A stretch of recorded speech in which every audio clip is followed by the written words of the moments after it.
네, 오늘은 이제 제 6항과 7항을 연결해서 같이 보려고 합니다. 6항은 정경과 외경의 차이에 대해서, 그리고 7항은 성경의 충족성에 대해서 같이 볼 텐데요. 먼저 우리 벨직 신앙 고백서 내용들을 같이 함께 읽어보겠습니다. 먼저 6항 정경과 외경의 차이. 우리는 이 거룩한 책들을 외경과 구별합니다. 외경에는 에스드라 3사서와 토비트, 유디서, 지혜서, 집회서, 바룩서, 에스더의 부록, 아사랴의 기도, 불구덩이 속의 새 소년의 노래, 수산나, 벨과 용, 므낫세의 기도, 마카오 상하가 있습니다. 교회는 이 외경들이 정경들과 일치하는 한에서만 읽을 수 있고 교훈을 얻을 수 있습니다.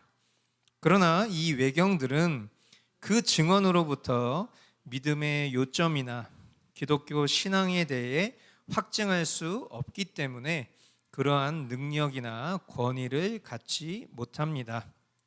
더욱이 외경은 거룩한 책들의 권위를 떨어뜨리는데 사용될 수 없습니다. 네, 7항도 읽겠습니다. 7항도 성경의 충족성입니다. 우리는 성경이 하나님의 뜻을 충분히 포함하고 있으며 사람이 구원받기 위하여 믿어야 할 모든 것을 충분히 가르치고 있다는 것을 믿습니다. 하나님이 우리에게 요구하시는 모든 예배 방식이 성경 안에 분명히 기록되어 있습니다. 그러므로 누구라도, 심지어 사도라 할지라도 우리가 지금 성경에서 가르침을 받고 있는 것 외에 다른 것을 가르치는 것은 불법입니다. 사도 바울이 말한 것처럼 심지어 하늘에서 내려온 천사라 할지라도 그러합니다. 하나님의 말씀에 어떤 것을 더하거나 빼는 것이 금지되어 있으므로 성경의 교리는 모든 면에서 가장 완전하고 완벽하다는 것이 분명합니다. 우리는 아무리 거룩한 사람이라 할지라도 인간이 쓴 모든 글들은 신성한 성경과 동등한 가치를 가진 것으로 생각하지 말아야 합니다. 또한 우리는 관습이나 많은 사람의 의견이나 고전이나 시대와 사람의 계승이나 공의회나 법령이나 규칙을 하나님의 진리와 동등한 것으로 생각하지 말아야 합니다. 왜냐하면 하나님의 진리는 모든 것 위에 있고 모든 사람들은 스스로 거짓되며 입김보다 가볍기 때문입니다. 그러므로 우리는 사도들이 오직 영들이 하나님께 속하여나 분별하라, 누구든지 이 교훈을 가지지 않고 너희에게 나아가거든 그를 집에 들이지도 말고 인사도 하지 말라고 가르친 대로 우리는 온 마음을 다하여 이 무오한 규칙과 일치하지 않는 것은 무엇이든지 거절해야 합니다. 네. 이렇게 하시겠습니까?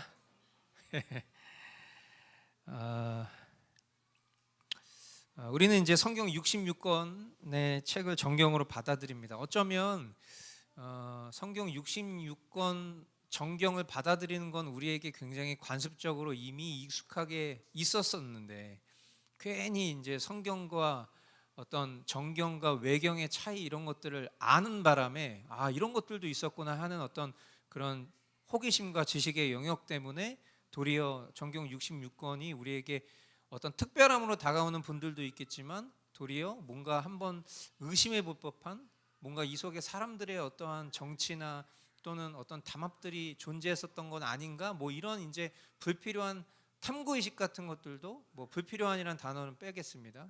생길 수도 있다고 생각합니다. 근데 어쨌든 이런 과정들을 우리가 한번 되짚어보고 그리고 우리 믿음의 선진들이 왜 이 66권의 정경을 채택하였고 그것을 고수하기까지에 이르렀는가에 대한 그런 역사적인 어떤 지식들은 우리 편에서는 잘 정립해 두면 좋을 것이라고 생각합니다. 말 그대로 이제 66권 정경 외의 것들, 말 그대로 바깥 외자를 쓴 거죠. 한자로 표현하면 외경이라고 이제 불리우는데, 제가 뭐 때로는 외경이라는 표현도 쓰고 위경이라는 표현도 쓰지만 사실은 다 하나 안에 있다고 보면 되겠죠. 다 외경인 겁니다. 뭐 거짓 위자를 써서 거짓경, 위경 이런 것들도 사실은 외경이라는 범주 안에 있는 거니까.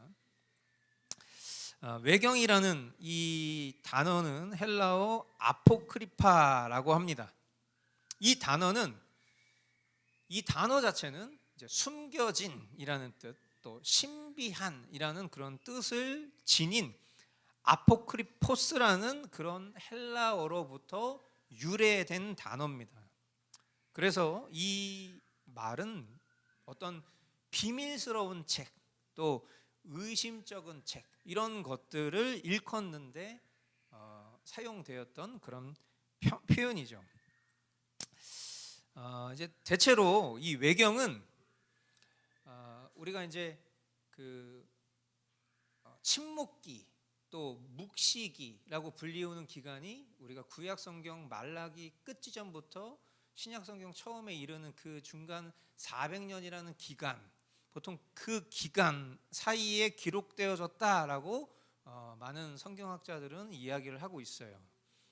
그래서 이제 이 외경은 헬라어 70인역, 그러니까 여러분 그 헬라어 70인역을 아시죠? 그러니까 70인역이 뭡니까?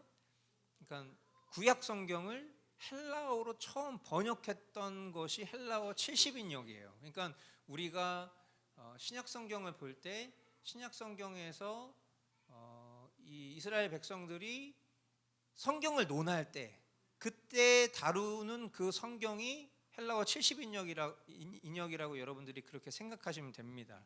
그러니까 그 처음 번역했었던 구약 성경을 헬라어로 번역했었던 그 성경 안에는 이 외경이 들어 있었습니다. 그런데 히브리 정경은 이제 AD 90년에 채택된 거니까 그 AD 90년경에 채택되었던 히브리 정경에는 제외가 됐어요. 그러니까 어떤 이제 그것을 뭐 신학적이라고 표현할 수도 있고 역사적이라고 표현할 수도 있겠는데, 처음 그 헬라어 70인역 가운데에는 외경이 들어 있었는데 이제 주후 90년경에 이제 히브리 정경에는 제외됐다는 것은 그 간격 사이에서 이것을 걸러낼 수 있었을 만큼 되게 분별력이 있었던 거죠.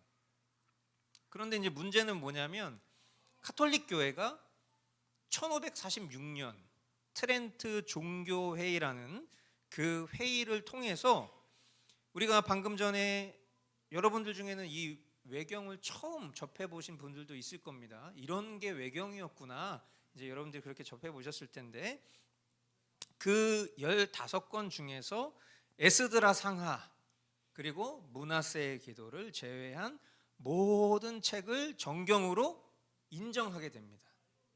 그래서 그 중에 7권은 구약 성경에 첨가하게 됩니다. 그래서 이제 당연히 종교 개혁이 일어날 때는 뭐겠어요?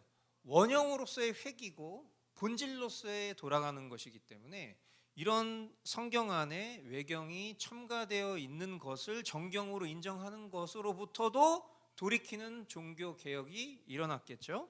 그래서 16세기 종교 개혁자들은 이 외경을 계속해서 사용할지 고민하다가 주후 397년이죠. 그러니까 한참 전에 우리가 역사적인 어떤 그런 공의회들을 배운 적이 있죠.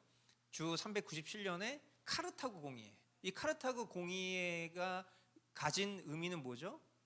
그때 신약 27권, 구약 39권, 총 66권을 정경으로 받아들였던 회의가 카르타고 공의회인데, 그때 처음으로 본질로 돌아가서 그때 우리 믿음의 선진들이 붙잡았었던 66권만을 우리는 정경으로 인정하기로 한다라는 것을 이제 16세기에 와서 그것을 다시 한번 회귀한 거죠. 돌이킨 거죠. 그래서 이 네덜란드 신앙고백서, 이 벨직 신앙고백서를 만든 이 귀도 드브레 역시도 이 제4항에서 다른 개혁자들과 함께 오직 66권의 책만을 정경으로 고백하고 있는 내용들을 우리가 이미 배운 겁니다. 그렇다면 왜 이 외경은 정경에서 제외될 수밖에 없었을까? 단순합니다. 영감성, 성령의 영감으로 기록되었다라고 보기에는 다소 어려운 부분들, 또 역사성, 그리고 영적, 도덕적 수준에서 볼 때 정경으로 인정할 수 없었기 때문이죠. 무엇보다도 가장 확실한 이유는 뭐냐면 아까 여러분 말씀드린 것처럼 헬라어 70인역 안에 담겨져 있었던 거예요. 그러면 생각해 보세요. 예수님과 사도들이 성경의 말씀을 되게 많이 인용하잖아요. 그렇죠? 구약 성경을 인용한단 말이에요. 구약 성경의 내용들을 신약 성경의 제자들과 예수님이 인용한 횟수가 몇 번이냐면 거의 한 600번이 넘는다고 합니다. 근데 그 600번이 넘는 인용 가운데에서 단 한 번도 외경을 인용한 적이 없어요. 이 정도면 그냥 얘기가 끝난 거죠. 그렇지 않습니까? 외경을 인정할 수 없는 굉장히 많은 말씀들을 인용했는데 그 많은 말씀들을 인용했었던 횟수를 카운트해 보니까 약 630번이나 되는데 심지어 그 630번 중에서 단 한 차례라도 만약에 외경이 언급됐더라면 그 외경이 정경으로서의 권위를 충분히 인정받을 수 있었을 거 아니에요. 예수님이 인용하셨거나 제자들이 인용했다면. 그런데 단 한 차례도 없었다. 그렇기 때문에 우리가 이것을 정경으로 받아들일 수 없는 것은 이것만으로도 굉장히 충분한 근거가 된다라고 보고요. 웨스트민스터 신앙고백서 제1장 3항에 외경에 대한 내용이 나옵니다. 거기 보면은 이렇게 기록되어 있어요. 통상 외경으로 불려지는 책들은 하나님의 영감에 의해 기록된 책이 아니므로 정경에 포함될 수 없다. 따라서 외경은 하나님의 교회 안에서 어떠한 권위도 갖지 못하며 더욱이 일반 책들과 별도로 취급되어지거나 그렇게 사용될 수도 없다. 이렇게 단언을 하고 있습니다. 그리고 이제 우리가 지금 보고 있는 이 벨직 신경 안에는 이렇게 기록되었죠. 방금 우리가 읽었지만 이 외경들이 정경들과 일치하는 한에서만 읽을 수 있다. 그렇게 교훈을 얻을 수 있다. 이렇게 얘기합니다. 그러나 이 외경들은 그 증언으로부터 믿음의 요점이나 기독교 신앙에 대해 확증할 수 없기 때문에 그러한 능력이나 권위를 갖지 못합니다. 더욱이 외경은 거룩한 책들의 권위를 떨어뜨리는 데 사용될 수 없습니다. 그러니까 외경에 이렇게 나와 있잖아요. 근데 지금 이 성경에는 이렇게 돼 있고요. 마치 이런 식으로 얘기해서 이 외경을 가지고 정경을 격을 떨어뜨릴 수는 없다라는 거죠. 그러니까 한마디로 외경은 뭐 참고 서적 정도 수준으로 읽을 수 있다. 그런데 우리 신앙의 지침은 될 수 없다. 이렇게 제가 만약에 얘기를 하면 이제 우리 죄인의 본성은 뭐죠? 오늘 당장 집에 가서 외경 다 찾아보는 거예요. 근데 되게 재밌거든. 결국 무슨 얘기냐면 참고서적으로 읽어도 됩니다. 권하는 차원에서 얘기하는 게 아니라 결국 이 6항에서 하고자 하는 얘기의 결론은 뭐냐면 정경에 집중해라 이 얘기입니다. 그래서 모르겠어요. 뭐 여러분들의 의지를 발휘하셔서 굳이 이 외경을 다 찾아서 읽어보신다고 하면은 저는 말리지 않겠습니다. 그런데 저는 그것이 결코 여러분들의 신앙에 유익을 줄 거라고 생각하지 않는 역사적인 근거를 갖고 있습니다. 왜냐하면 우리 교회 신자 중에 지금은 우리 교회 신앙생활을 하는 분이 아니지만 종교를 전향하신 분이 있습니다. 근데 그 종교를 전향하신 분이 저에게 외경에 대한 질문을 굉장히 많이 했었어요. 그래서 제가 그 외경에 대해서 저도 그때 많이 공부했습니다. 그래서 저도 외경을 읽어보고 이 외경과 정경의 66권의 내용이 충돌하는 지점에 대해서 저에게 질문할 때마다 그 질문에 대한 답을 그때그때마다 해드렸습니다. 그래서 그것이 그분에게 굉장히 유익을 준 적도 있을 거라고 저는 생각합니다. 그런데 무엇이냐면 그것이 단순히 어떤 성경의 그 역사성과 그 정경으로서의 그 권위를 더 확증하기 위한 노력이었다기보다는 개인의 지식적인 탐구와 어떤 호기심의 영역이 훨씬 더 컸었던 것 같아요. 그러니까 우리가 어떤 진리를 깨닫는 것이 우리에게 있어서 굉장히 영혼에게 유익을 주지만, 그러나 때로는 그 진리를 깨닫는 그 즐거움, 예를 들어서 우리가 어떤 목표를 달성할 때 오는 그런 즐거움을 누군가 학적인 또 지식적인 것에 그것이 편중되어 있는 분들은 지식적인 깨달음이 마치 우상숭배인지도 모른 채 그것을 갈망하는 그 범주 속에서 성경을 다루는 경우들이 있거든요. 그래서 이제 보통 어떤 우리가 그 이제 의학적으로 봤을 때 정신적으로 좀 어려움을 겪는 분들이 되게 철학적으로 흘러가요.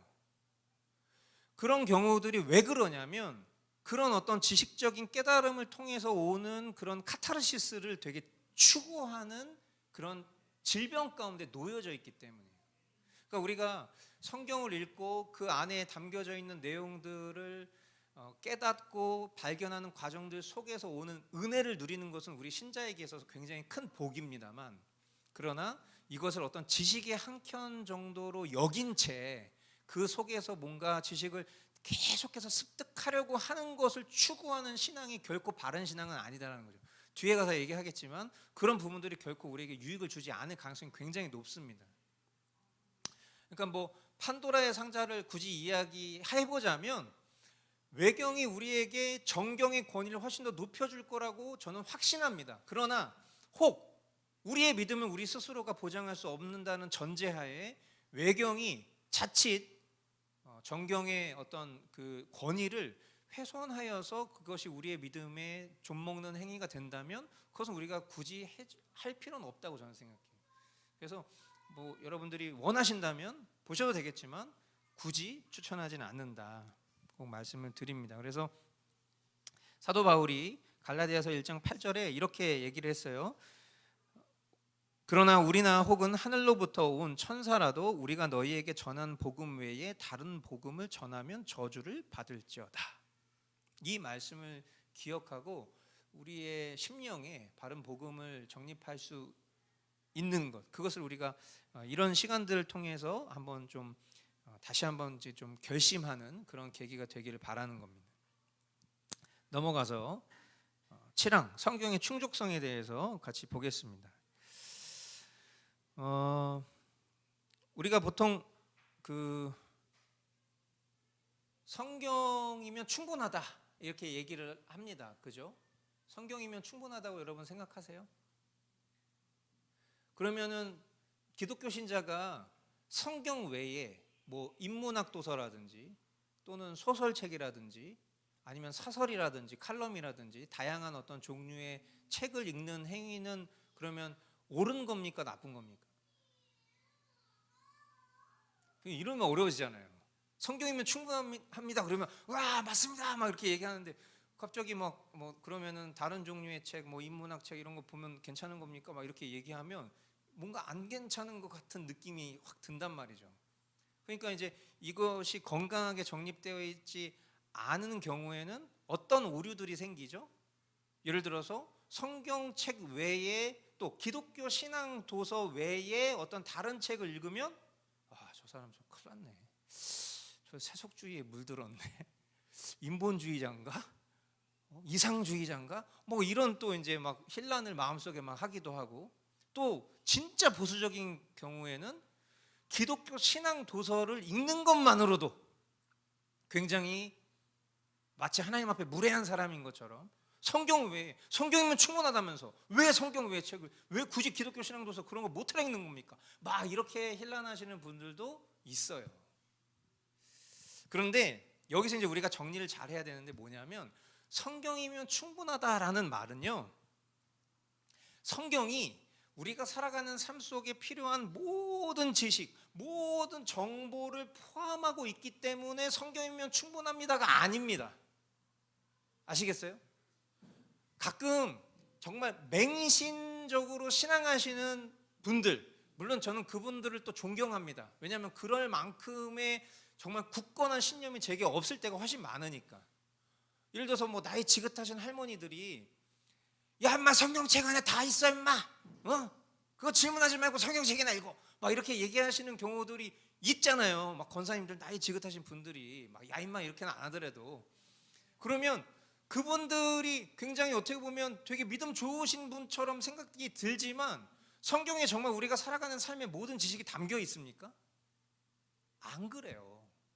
성경이면 충분하다는 것은 성경 안에 우리가 알아야 할 하나님의 뜻과 구원에 관해서 우리가 믿어야 될 내용들이 충분하다는 의미에서 성경이면 충분하다는 것입니다.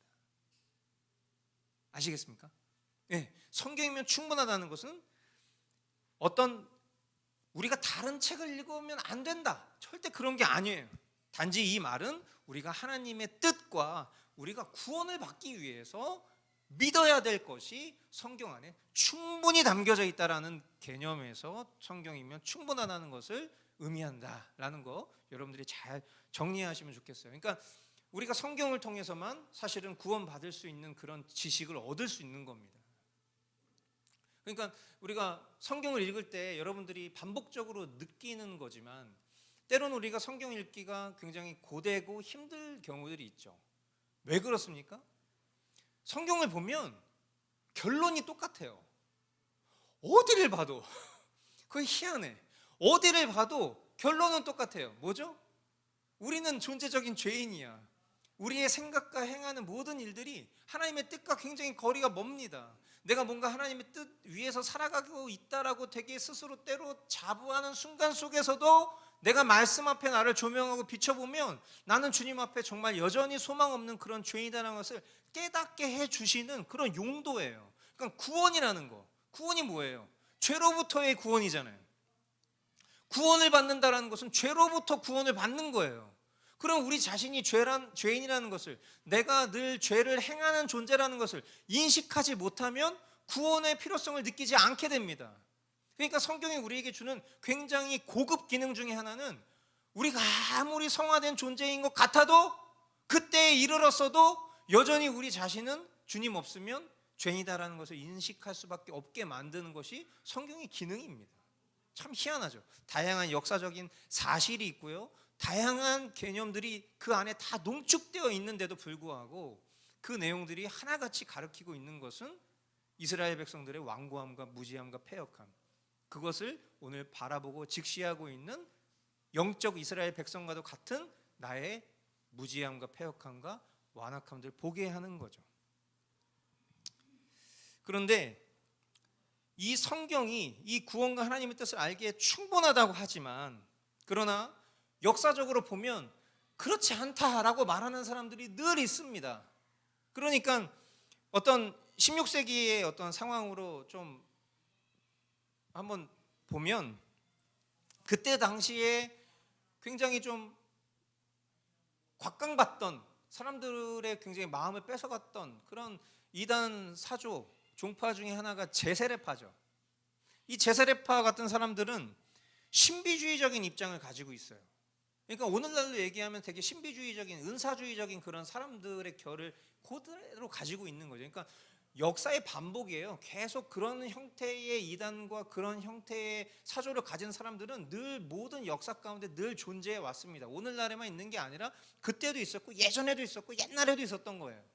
그런데 이 제사례파와 같은 자들은요, 성경에서 뿐만 아니라, 그러니까 성경에서 그 구원에 관한 지식을 얻을 수 있다는 것을 부정한 것은 아니지만 성경에서 뿐만 아니라 무엇을 통해서?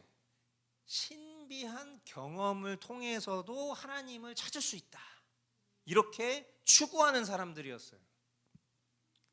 특히 그들 가운데에는요, 성경을 심지어는 죽은 문자로 보는 그런 견해를 가진 사람들도 있었어요. 그러니까 이 정도 시점이면 굉장히 치명적인 거죠.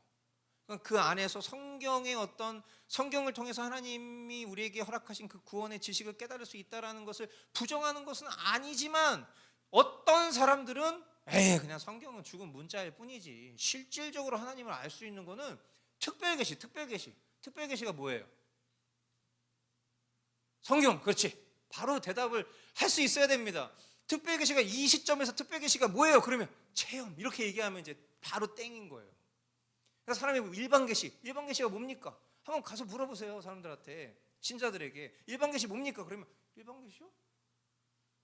성경? 그럼 특별 계시 뭡니까? 체험이요. 이렇게 얘기할 가능성이 되게 높다니까요. 그러나 특별 계시가 성경인 거잖아요. 그런데 진짜 이런 식으로 생각하는 거죠. 일반 계시는 성경. 근데 성경은 죽은 문자. 특별한 계시는 뭐야? 진짜 스페셜한 거. 하나님 나에게만 주시는 어떤 특별한 그런 신비적인 체험, 이런 것들을 추구했었던 사람들이 이 제세례파라는 거죠. 그래서 이런 경향을 가진 사람들이 지금 우리가 살아가는 이 시점에서도 당연히 남아있죠. 하지만 분명한 것은 뭡니까? 분명한 것은 하나님의 뜻과 우리가 구원을 받기 위해서 믿어야 할 것들, 그것은 성경 안에 충분히 계시되어 있다. 아멘이십니다. 그리고 다른 것을 찾는 것은 뭘까요? 그러면 뭐 그런 것도 괜찮지 않을까요? 뭐 내가 성경 안 본다는 게 아니잖아요. 성경 안에 그 믿음의 충분한 그 구원의 지식이 있다는 것을 부정하는 건 아니잖아요. 그것 당연히 믿고 그거 외의 것을 추구하는 건 그것은 하나님 사모하는 거잖아요. 사모함 아닙니까? 사모함? 이렇게 얘기하는 것들은 엄밀히 말하면 다른 하나님을 찾는다라고 말할 수 있어요. 왜? 하나님은 말씀의 하나님이시니까. 말씀 외의 것으로부터 하나님을 찾으려고 노력하는 그 시도들은 마치 다른 하나님을 찾으려 하는 것이라는 것을 한번 여러분들이 생각해 보실 수 있게 되길 바라요. 그러므로 개혁교회는 이렇게 고백하는 거예요. 우리는 성경이 하나님의 뜻을 충분히 포함하고 있으며 사람이 구원받기 위하여 믿어야 할 모든 것을 충분히 가르치고 있다는 것을 믿습니다. 이렇게 벨직 신경에서 고백하게 된 것입니다. 그러므로 우리의 믿음과 구원을 위해서 성경이면 충분합니다. 이 사실을 여러분들이 분명히 하실 수 있기를 바라요. 자, 그리고 두 번째입니다. 예배에 대한 충분한 가르침입니다. 성경은 예배에 대한 하나님의 뜻을 분명히 드러내고 있어요. 벨직 신앙 고백은 이렇게 얘기합니다. 하나님이 우리에게 요구하시는 모든 예배 방식이 성경 안에 분명히 기록되어 있습니다라고 그렇게 고백을 하고 있어요. 그래서 개혁교회의 예배는 어떤 인간이 만들어낸 어떤 전통이 아니라 성경에서 가르치고 있는 방식에 따라서 예배해야 됩니다. 이 종교개혁 당시에 우리 개혁 선조들은 그때 당시에 그들이 예배하고 있었던 예배는 무슨 예배였어요? 로마 카톨릭 예배였던 거잖아요. 그렇죠? 그러니까 그 로마 카톨릭 예배의 양식에 미신이 가득 차 있다 이렇게 생각을 했습니다. 그러니까 그 형태와 양식은 오늘날에도 그대로 승계되고 있고 보존되고 있기 때문에 우리가 카톨릭에서 하고 있는 그 미사, 여러분들이 경험해 보신 분들은 아마 아실 거예요. 어떤 분들은 그 미사가 띠고 있는 어떤 그런 엄숙함과 경건함을 굉장히 좋아하시는 분들이 있어요. 그래서 가끔 뭐 개신교 신앙인이 뭐 어디 이탈리아나 이런 유럽 같은 데 여행을 가서 이제 주일날 우리 근데 한번 여기 성당에 가서 한번 미사 한번 참여해 보면 어떨까? 이런 호기심으로 미사를 드려보는 분들도 있다고 저는 알고 있어요. 여러분 미사 드려보시면 어떤지 저도 미사 드려봤기 때문에 알거든요.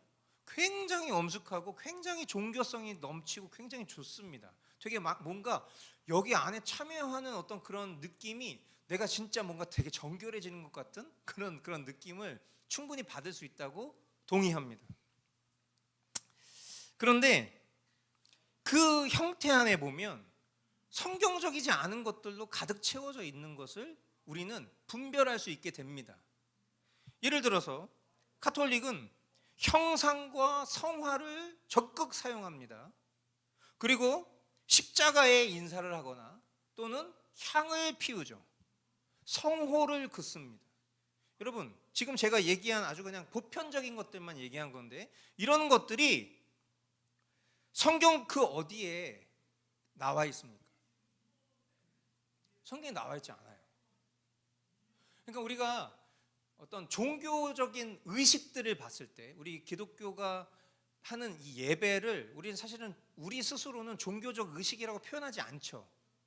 예배를 우리가 종교적인 의식이라고 표현하지 않는다고요. 이 형식 속에 우리의 마음의 중심이 예배이기 때문에 사실은 형식은 하나님이 우리에게 제정하신 그 본연의 의미를 붙잡고 그 속에 우리의 마음의 중심을 다하는 것뿐이지, 사실은 예배는 어떤 감정이 되어서는 안 됩니다.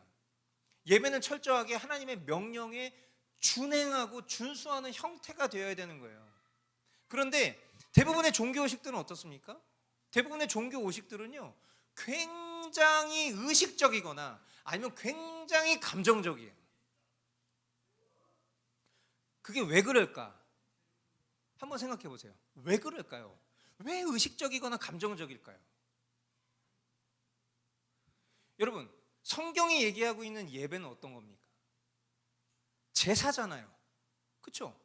근데 우리가 그 제사를 하지 않는 이유가 뭐죠? 그 제사는 예수 그리스도를 통해서 폐하해졌기 때문이에요. 단번에 이 제사를 통해서 그 모든 것들이 폐하해졌기 때문이에요. 그러니까 우린 더 이상 그 제사를 반복할 이유가 없어졌어요. 그래서 그 성경에 나오는 하나님께서 우리에게 명하신 그 본연의 의미들을 우리 초대교회로부터 계속해서 그 하나님께서 제정하시고 명하신 바들을 예배의 순서로 담아서 그것을 보존하고 지켜왔던 거죠.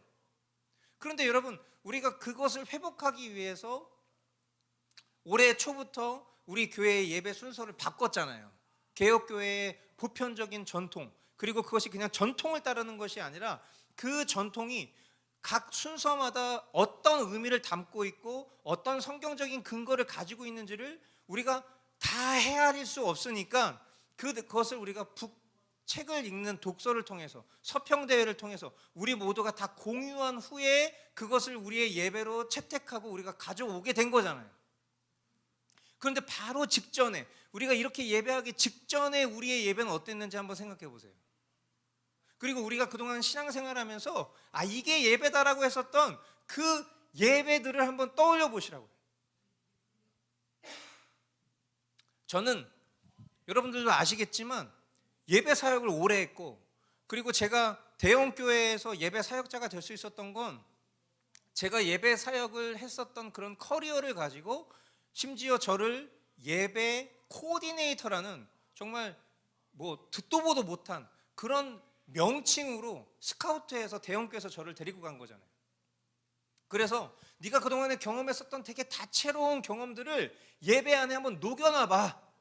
아주 센세이셔널하게 사람들의 마음에 감동을 줄 수 있는 그런 예배의 순서들을 하나하나 기획해봐. 그래서 제가 그런 예배들을 기획했었던 사람이잖아요. 그러면 저도 모르게 어떻게 되냐면, 예배를 어떻게 기획하게 되냐면, 어떻게 하면 이 예배에 참여한 회중들에게 물 흐르듯이 감동을 실컷 안겨주면서 그 속에서 막 눈물도 흘리고 기쁨도 주고 뭔가 속에서 뭔가 화합되는 어떤 그런 느낌도 주면서 또 하나님을 나름 예배하는 어떤 그런 형태로 나아가게 할 수 있을까? 기본적으로 찬양, 말씀, 기도, 이거는 무조건 빼면 안 되니까 이건 무조건 고정해 놓은 채 이 순서를 어떻게 해야 적시적소에 놨을 때 사람들이 기쁨을 줄 수 있을까? 편안함을 줄 수 있을까? 마치 극장에 와서 영화 한 편 보듯이 그렇게 경험하게 해줄 수 있을까를 연구하고 개발하고 적용해서 여러 대형교회들이 와서 벤치마킹 해갈 만큼의 예배의 형태를 만들었었단 말이에요. 그런데 제가 이 시점에 와서 어떤 분들이 간혹 이런 얘기를 합니다. 아니 근데 유 목사 굉장히 왜 이렇게 고전이 됐어? 이렇게 얘기하거든요. 머스트교회 예배는 굉장히 되게 예전적이던데? 되게 전통 예식 같던데? 막 이런 식으로 얘기를 해요. 근데 어디서부터 얘기를 해야 될지 잘 모르겠어요, 솔직히. 그런 얘기를 할 때. 왜냐하면 저도 만약 과거에서 지금 이 시점에 우리의 예배를 본다면 저도 똑같이 얘기했을 것 같거든. 야, 요즘 시대가 어느 시대인데 저렇게 예배를 해. 야, 저렇게 딱딱하게 예배한다고? 아니, 찬양 끝났으면은 뭔가 그 감동과 여운을 가지고 막 기도하다가 설교자가 싹 어느샌가 언제 나왔는지도 모르게 싹 나와가지고 막 이렇게 막 감동적인 기도를 확 심어준 다음에 임팩트 있게 막 좋은 예화를 들면서 설교를 쫙 하고 갑자기 막 되게 소킹 워십 같은 그런 음악이 막 흘러나오면서 사람들이 그 깊은 성령의 임재 가운데 파고들 수 있게 그 속에서 뭔가 하나님 앞에 막 내 모든 죄와 모든 감정을 토설하는 그런 주여 외치는 그런 기도를 하고 나서 기도가 다 끝난 후에 뭔가 하나님 나를 이제 내가 너의 죄를 사하노라 뭔가 이런 느낌으로 막 셀레브레이션으로 막 신나게 막 찬양하고 뛰면서 여러분 다음 주에 만나요 막 뭔가 이런 식으로 예배가 흘러가는 게 그게 진짜 예배 아닐까? 이런 식으로 생각하지 않았을까요? 저도 그래요. 찬양 다 끝나고 나서 갑자기 사도신경 하는 거 너무 힘들어요. 그렇지 않습니까? 너무 힘들어 너무. 그럼 목사님 그러면 굳이 우리가 아무리 개혁교회 예배의 어떤 그런 정해진 절차나 또 그 안에 담겨져 있는 그 전후 관계 그 순서 안에도 분명하고도 명백한 이유가 있는 것이 확실하다면 물론 그 속에서 우리가 이 정도의 컨버팅은 좀 하는 게 좋지 않을까요? 그치 그렇게 하는 게 괜찮지. 오케이 그럼 그렇게 해봅시다. 그래서 바꾼 거예요 순서를. 그리고 또 근데 이렇게 또 하니까요 또 조금 이상합니다.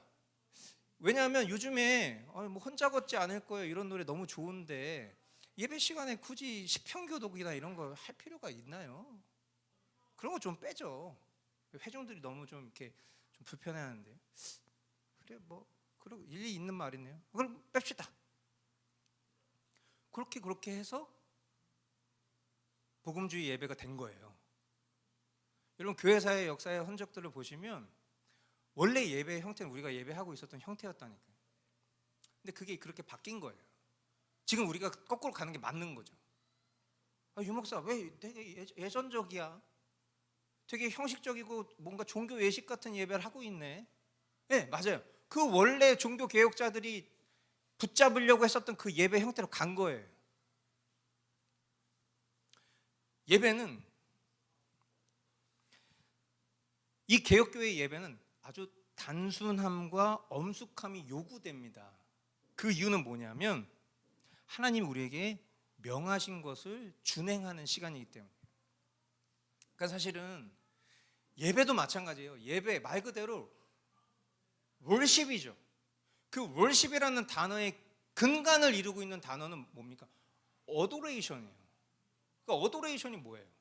그러니까 결국 내가 하나님 앞에 경외함을 표현하는 시간이거든요. 그런데 예배의 주체가 하나님이라는 것을 입술로 인정하지만 실질적으로 하는 행위는 다 내가 원하는 대로 하고 있는 예배가 되어버린 거죠. 왜? 내 기분과 내 감정과 내 어떤 상황이 더 중요하니까. 이것은 우리가 구약에서도 여러 장면들을 통해서 굉장히 이것이 생명이 달린 문제라는 것을 보지 않았습니까? 다른 불을 담아들여서 예배하다가 죽는 거예요. 이것을 오늘날 복음주의권에서는 또 이렇게 설명하죠. 예배 드릴 때 자꾸 딴짓하지 마세요. 예배 드릴 때 딴 생각하지 마세요. 전심으로 예배하세요. 열심히 예배하세요. 다른 불 담아드리면 죽습니다. 이런 식으로 표현한다고요. 아니에요. 거기서 말하는 다른 불은 마음의 중심을 말하는 것뿐만 아니라 형식을 말하는 형식. 하나님이 제정하신 것대로 하지 않았기 때문에 죽은 거예요. 예배하지 않아서 죽은 게 아니에요. 예배했다니까. 근데 하나님 명하신 대로 하지 않아서 죽은 거예요. 그러니까 우리가 이것을 아마 우리도 죽었으면 벌써 수천 번 죽었겠죠. 수만 번 죽었을 거예요. 근데 주님 살려놓으신 거죠. 우리가 해야 될 일은 결국은 이런 회복이라고 봅니다. 또한 목사를 제사장으로 생각하시는 분들도 참 많아요. 그래서 뭐 사자 목사님, 무슨 우리 제사장 막 이런 식으로 표현하는 경우들도 있는데, 목사는 성도 중에 가르치는 역할을 하는 사람일 뿐입니다. 장로는 성도 중에 돌보는 역할을 하는 직분자일 뿐입니다. 집사는 성도 중에 교회 일을 도맡아 하는 사람일 뿐입니다. 강단에 쓴 사람이라고 해서 그 사람을 제사장처럼 생각하면 안 되죠. 만약에 그 사람을 제사장처럼 생각할 거면 예배도 제사로 바꿔야 되는 거예요. 하나님을 알고 또 하나님을 예배하기 위해서 참되게 필요한 것은 여러분 성경입니다. 교회에 내려온 전통이 그 성경의 자리를 대체할 수 없습니다. 물론 모든 전통이 다 나쁘지 않습니다. 전통은 되게 소중한 거예요. 우리가 지금 배우고 있는 이 교리도 전통에서 내려온 겁니다. 그러니까 되게 전통이라고 해서 무조건 다 나쁜 건 아니에요. 그러나 전통이 만약에 성경 위에 있으려고 하거나 성경을 지배하려고 할 때 그 전통이 나쁜 거죠. 그 전통을 우리는 거부해야 하는 것입니다. 왜냐하면 전통은 결코 성경과 동등한 권위를 가질 수 없기 때문에. 그래서 벨기에 신앙고백은 이렇게 말하고 있는 거예요. 우리는 아무리 거룩한 사람이라 할지라도, 저는 이 표현도 굉장히 우리 믿음의 선진들이 대범하다 이렇게 생각해요. 그러니까 우리가 우리 자신을 거룩한 사람이라고 표현할 수 있습니까? 없죠. 근데 믿음으로는 가능하죠. 주님이 우리를 거룩하다 하셨으니까. 그러니까 이렇게 얘기하는 거예요. 우리는 아무리 거룩한 사람이라 할지라도 인간이 쓴 모든 글들은 신성한 성경과 동등한 가치를 가진 것으로 생각하지 말아야 합니다. 또한 우리는 관습이나 많은 사람의 의견이나, 아니 요즘에 그렇게 예배하는 사람이 어디 있어? 자꾸 그렇게 유별나게 굴 거야? 아니 대부분의 사람들이 다 이렇게 예배하고 대부분의 다 교회들이 이렇게 예배하는데 왜 이렇게 유난 떨어? 그렇게 잘났어? 은비자매가 잘났다 그래. 많은 사람들이 의견을 주거나 또 고전이나 시대와 사람의 계승이나 공의회나 법령이나 규칙을 하나님의 진리와 동등한 것으로 생각하지 말아야 합니다. 우리 믿음의 선진들이 지금으로부터 400~500년 전에 이렇게 고백을 한 거예요. 그래서 아무리 우리가 생각했을 때 훌륭하고 또 아름다운 전통인 것처럼 보이고 또 시대에 발맞춰 가는 것처럼 보인다 할지라도 그것이 성경의 지지를 받지 못하면 우리는 마땅히 배격할 수 있는 용기가 있어야 될 거라고 생각합니다. 이런 부분들은 저희가 내년 초에 있게 될 겨울 수련회 때 또 집중적으로 많이 다룰 예정이에요. 그래서 사실 뭐 이거는 제가 운영위원 분들하고도 따로 얘기한 건 아니고 제가 그냥 마음속으로 품고 있는 염원일 뿐인데, 저는 기회가 되면 우리 이제 그 홍콩에 있는 이성호 목사님 모셔서 좀 그런 좋은 시간 가졌으면 하는 바람이 있습니다. 그래서 제가 개인적으로는 우리 교회의 어떤 형편에 따라서 뭐 비행기표나 이런 것들을 다 해드리기가 어렵다 보니까 제가 연락할 때는 그렇게 연락을 했죠. 한국에 혹시 오실 일정이 잡혀 있냐? 그럼 그 중에 하루는 우리는 잡자. 뭐 이제 이런 식으로 좀 하는데, 왜냐하면 이런 부분에 대해서 훨씬 이제 저보다도 깊고 식견이 있는 그런 가르침과 말씀들을 나눠주실 수 있는 분이라고 저는 생각하거든요. 그래서 올 초에 우리가 김지용 목사님 통해서 기도에 대해서도 굉장히 많이 배웠잖아요. 성경적으로 어떤 기도가 하나님 기뻐하시는 기도인지를 깨달았던 것처럼 예배에 대한 것도 그냥 이 시대에 굉장히 유명하고 알려진 그런 예배 인도자들 불러서 뭐 송리스트 만드는 법, 또 예배 코디네이팅 하는 법, 이런 거를 배우는 게 우리의 바른 배움이라기보다는 그 본질을 우리가 어떻게 붙잡아야 될지에 대해서 좀 배워야 되는데, 저는 그런 것들 위해서 기도하고 있어요. 그래서 우리 수련회 때 또 좋은 그런 수련이 이루어질 수 있기를 여러분들도 미리 좀 기대해 주시면 좋겠다는 생각을 합니다. 자, 마지막으로 성경의 4가지 특성에 대해서 보겠습니다. 첫 번째는 성경의 권위입니다. 결국 이제 이 개혁 교회는, 그러니까 개혁 교회에게 있어서 뭐가 진짜 중요한가? 우리가 이 솔라 스크립추라를 이 개혁의 5가지 표지 중에 하나로 붙잡게 된 그 배경은 그거잖아요. 결국에는 성경의 권위가 교회보다 밑에 있었기 때문에 그것을 회복하기 위한 개혁이었던 거죠. 그러니까 그 개혁이 일어났었던 그 시점에서 성경의 권위는 교회보다 밑에 떨어져 있었잖아요. 그러니까 이 로마 카톨릭은 성경의 권위에 대해서 일반적으로 인정하고 있어요. 그러니까 제가 요즘에 이제 뭐 다양한 분야들 저는 이제 좀 시간을 할애해서 뭐 정치에 대해서 한 꼭지, 또 뭐 운동 생리학이나 역학이나 영양학에 대해서 한 꼭지, 그리고 이제 타종교에 대한 어떤 그런 한 꼭지, 이런 식으로 해서 좀 나름 시간을 좀 할애해서 공부를 하고 있는데, 그러니까 이제 지난번에도 제가 한번 설명해 드렸지만 캐톨릭 관련해서도 저는 굉장히 이제 요즘에 관심 있게 보고 있어요. 그러니까 왜냐하면 제가 카톨릭에 대해서 그냥 보편적으로 호도했었던 그런 내용들이 실제 카톨릭의 내용이 아닐 수도 있으니까, 그렇죠? 예를 들어서 뭐 마리아 숭배 사상, 실제 캐톨릭 신자 중에 교리적인 어떤 지식을 갖고 있는 사람들은 마리아를 숭배하지 않아요. 근데 우리는 그걸 마리아 숭배 사상이라고 그냥 이렇게 쉽게 얘기하면 퉁치는 거죠. 마리아를 존중하지 숭배하지 않아요.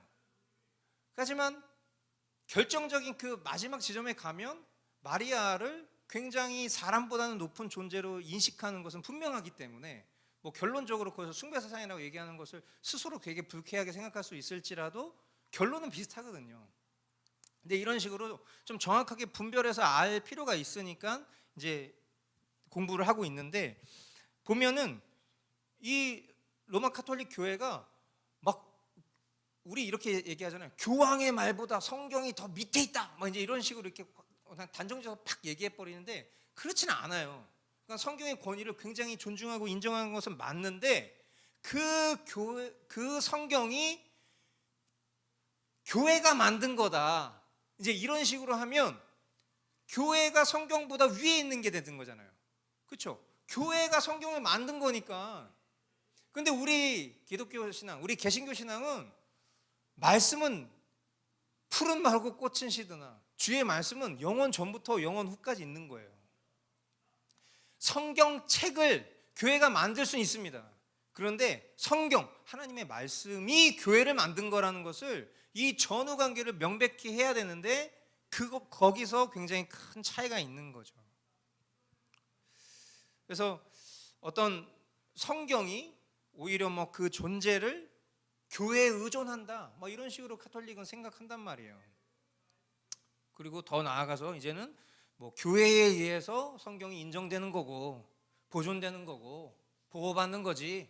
그러니까 이 말인즉슨 얼마든지 사람이 뭐 우리가 그것을 교황청 이렇게 딱 얘기를 해버리면 그들이 어느 날, 자 오늘 저희가 공회를 열었는데 역사적인 날입니다. 오늘 어떤 날이냐면 저희가 그동안 역사적으로 인정해 왔었던 이 신구약 성경 66권에서 저희가 성경 몇 권을 더 추가하기로 로마 교황청이 결정했습니다. 만약에 얘기하는 날이 올 수도 있는 거예요. 왜냐하면 교회에 의해서 결정되고 보존되고 승계된다라고 주장하는 것이 캐톨릭 입장이니까. 그러나 분명한 것, 이 입장에 반대해서 종교개혁자들은 성경의 자증, 즉 뭡니까? 성경은 본질상 스스로 증명하는 겁니다. 하나님의 영감된 말씀으로 스스로 권위를 갖는 것이 성경이라는 것을 믿는 거예요.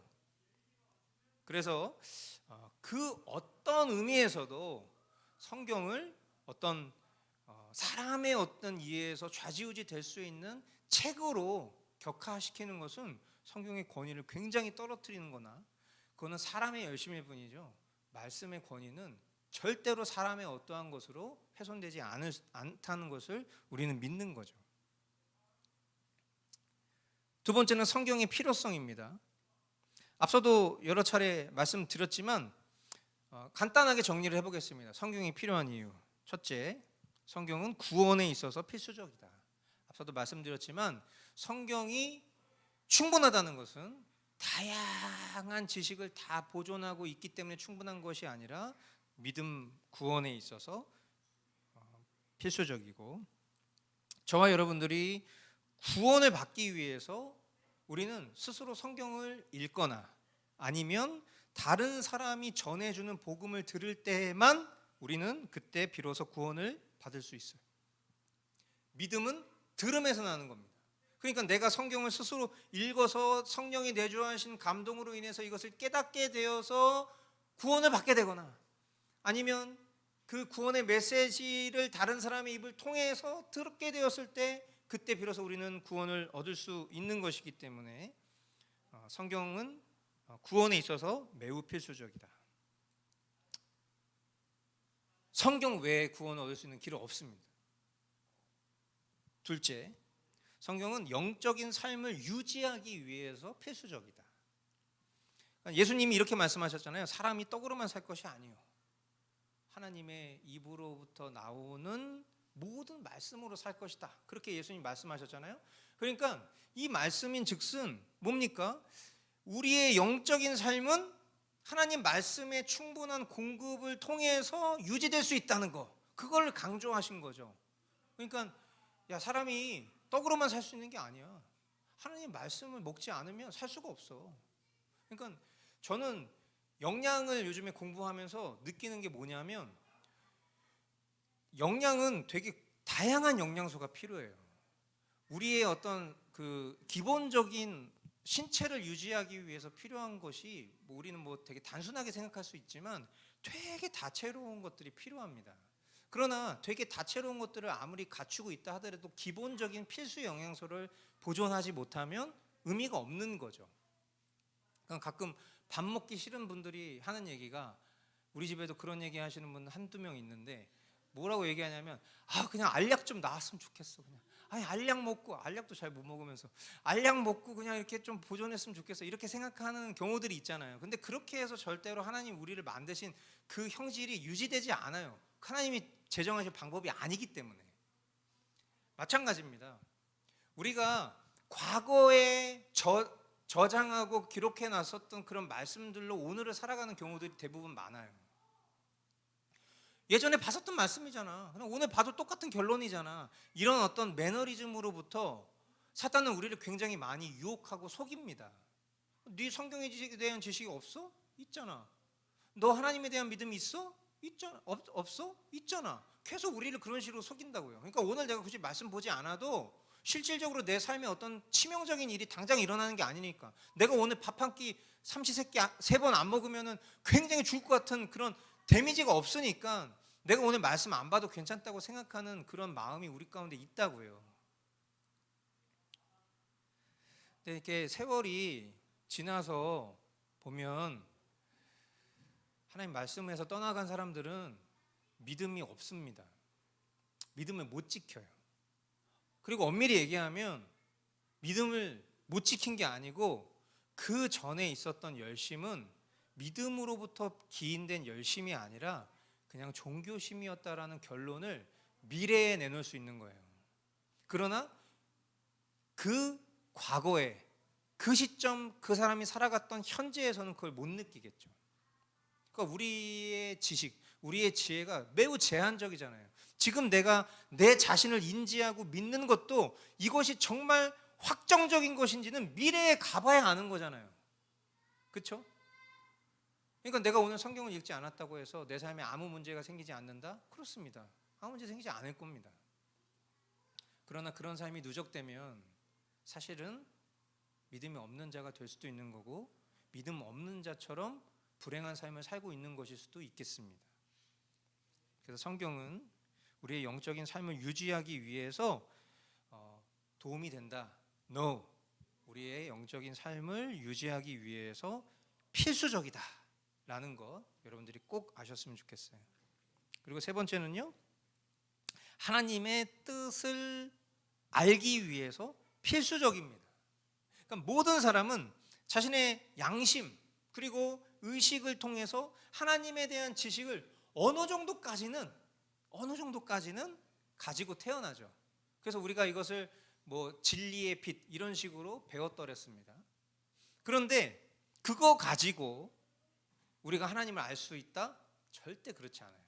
그거는 그냥 어떤 흐릿하고 확신이 없는 지식입니다. 그러니까 내가 그냥 양심으로, 그냥 내면의 어떠함으로 내가 하나님의 뜻을 아는 거. 그러니까 우리가 일상을 살아가면서 보통 이런 경우죠. 뭐 우리가 이제 신앙생활 하다가 말씀 보지 않고 그냥 살아가시는 분들 많잖아요. 그럼 말씀 보지 않고 뭐 어느 날 갑자기 내 느낌에 내가 꿈 꿨는데 갑자기 꿈에서 뭐가 어떤 일이 벌어졌어요. 그러면 내가 이제 그 꿈을 뭔가 이제 해몽하듯이 나름 근데 거기다 굉장히 의미부여하는 거죠. 그리고 그게 뭔가 하나님이 뭐 그럴 땐 또 굉장히 교리적 지식이 발달해가지고 하나님이 나에게 그냥 이런 꿈을 주실 리가 없어. 반드시 주신 이유가 있을 거야. 근데 이런 것들을 막 주변에 얘기해 보니까 또 거기에 어떤 분이 막 옛날에 나도 그런 꿈 꿨었는데 그 꿈이 내가 어떤 권사님한테 물어보니까 그런 의미라던데. 다 이게 뭐 얽히가 그 권사님 얘기는 뭐 갑자기 막 이렇게 되는 거예요. 진짜? 막 여기서 굉장한 의미 부여를 하는 거죠. 근데 그게 맞는 경우도 있고 틀린 경우도 있을 거예요. 왜냐하면 흐릿한 지식이기 때문에. 근데 그게 정말 확정적으로 하나님의 뜻과 일치되느냐, 이런 여부는 결국 우리가 확인할 수 있는 길은 하나님 말씀 외에는 없어요. 말씀에서 하나님이 말씀하고 있지 않으면 그냥 그거는 피곤해서 꾼 꿈입니다. 그냥 내 무의식에 잠재되어 있는 어떤 뭔가 반사작용이 일어났을 뿐입니다. 너무 거기에 뭐 대단한 의미를 부여할 필요 없어요. 근데 그것이 대단한 의미가 될 거라면 하나님은 말씀을 통해서 확증해 주실 수밖에 없는 분이세요. 그게 하나님이 제정하신 질서이기 때문에. 만약에 기록된 하나님의 말씀이 없잖아요. 그러면 우리는 하나님의 뜻이 무엇인지 선명하게 발견하지 못하게 될 겁니다. 그러나 우리에게 하나님의 이 기록된 말씀이 있다는 것이 얼마나 감사한 일인가. 그것을 여러분들이 날마다 열망하고 또 바라는 마음이 있으시길 바라요. 마지막 성경의 명료성입니다. 로마 카톨릭은 성경을 애매하고 모호한 책이라고 생각합니다. 그렇기 때문에 신앙 그리고 신앙의 실천의 문제에 있어서도 해석이 필요하다.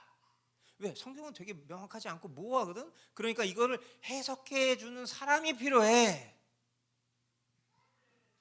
대표적으로 삼위일체 교리. 너네 알 수 있어 그거? 너네가 알 수 없어. 이 우매한 군중들아. 이런 게 이제 그 부패한 종교개혁 시절에 로마 카톨릭 교회의 모습이었잖아요. 성경은 그거 읽지 마. 그거 읽으면 저주받아. 해석할 수 없는 사람이 읽었다가 큰일 나. 그러니까 내 말을 들어. 모든 성경에 대한 그런 해석 권한, 성경을 보유하는 권한, 이런 것들을 다 교회의 권한 안에 가둬둔 거죠. 그러나 이런 입장에 반대해서 우리 개혁 선진들은 성경의 명료성을 강조합니다. 명료성. 성경에 인간의 이성과 인간이 가지고 있는 지식의 양을 뛰어넘는 신비가 있는 거 부인하지 않아요. 그런데 성령의 도우심을 통해서 각 사람도, 무지한 사람도, 학문적인 지식이 결핍되어 있는 사람도, 심지어 글자를 잘 못 읽는 사람도 성령의 도우심을 통해서라면 그 성경의 내용들을 이해할 수 있다, 깨달을 수 있다 라는 것을 믿는 겁니다. 그러므로 성경의 명료성이라는 것은 하나님의 도움을 갈구하고 하나님을 기쁨으로 따르기를 원하는 모든 사람이 이해할 수 있는 가르침으로 성경이 기록되었다는 것을 믿는 것입니다. 그래서 성경은 저와 여러분들의 구원에 대해서 그리고 하나님에 대해서 절대로 모호하게 가르치고 있지 않다. 단지 우리의 연약함 또는 우리의 무지 때문에 우리가 때로는 성경을 오해할 수 있지만, 그러나 성경이 애매한 책은 결코 아니다. 저는 이 사실을 우리 교회 안에서의 신앙생활을 통해서도 저는 깨닫습니다. 왜냐하면 남녀노소 모두가 동일한 본문을 매일 보고 있는데 그 동일한 본문에 대한 다채로운 해석이 있지 않아요. 다채로운 경험과 고백이 있을 수 있어도 다채로운 해석이 있진 않아요.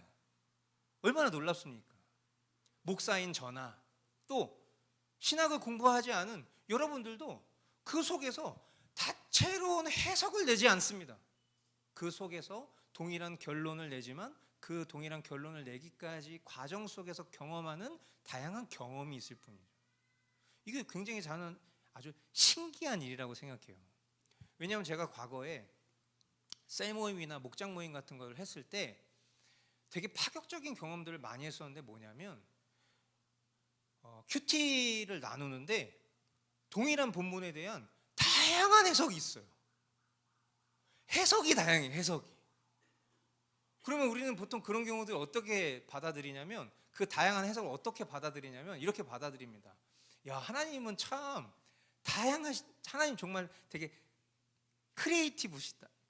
되게 크리에이터 같으시다.